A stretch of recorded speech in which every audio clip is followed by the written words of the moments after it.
সকালবেলা মায়ের বাড়ি গিয়েছিলাম, তোমাদের দেখালাম। এখন ফিরছি বাড়ি।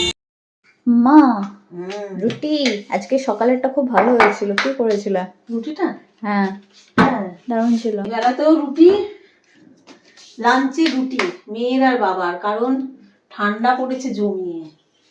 আর এই ঠান্ডাতে এনারা রুটি খেতে চাইলেন, সেই জন্যই রুটি। আমার ভাত করে রাখা আছে এখানে। শীতকাল আসলেই আমাদের দুপুরের দিকে সব রুটি খেতে চায়, গরম গরম রুটি। বলে কিনা তখন আর ভাত খেতে ইচ্ছে করে না কারোর ঠান্ডাতে। আর কলকাতায় তো এমনি ঠান্ডা পড়ে না। আমরা অবশ্য কলকাতা নয়, বলেইছি আগে তোমাদেরকে, একটু গ্রামে থাকি তো, রাজপুরে। দারুণ জায়গায় থাকি।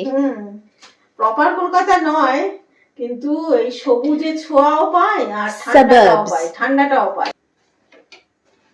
তো সেই জন্য ঠান্ডাটা যেহেতু বেশি, সেই জন্য রুটি খেতে চায় সবাই, রুটিটা খেতে ভালোবাসে।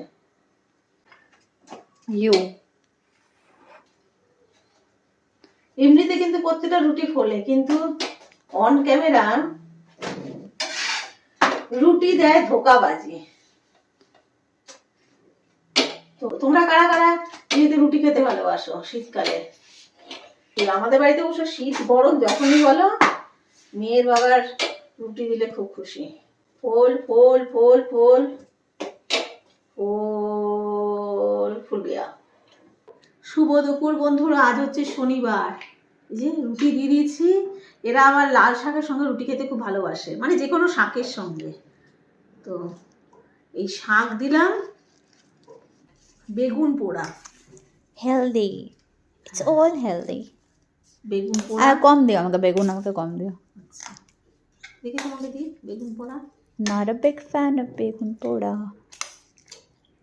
লাগলে নিও। বেগুন পোড়া, ধনে পাতার চাটনি আছে। ধনে পাতার চাটনি মম খাবে একটু? না, ধনে পাতার চাটনি। আর আমি দেখো এক থালা ভর্তি চচ্চড়ি নিয়ে নিয়েছি, আর ভাতে দিচ্ছি আলু সেদ্ধ। আমি তো ভাত খাবো, এই দিয়ে আমি খাবো আজকে। এই যে কাঁচা লঙ্কা জমিয়ে খাবো। টাটা।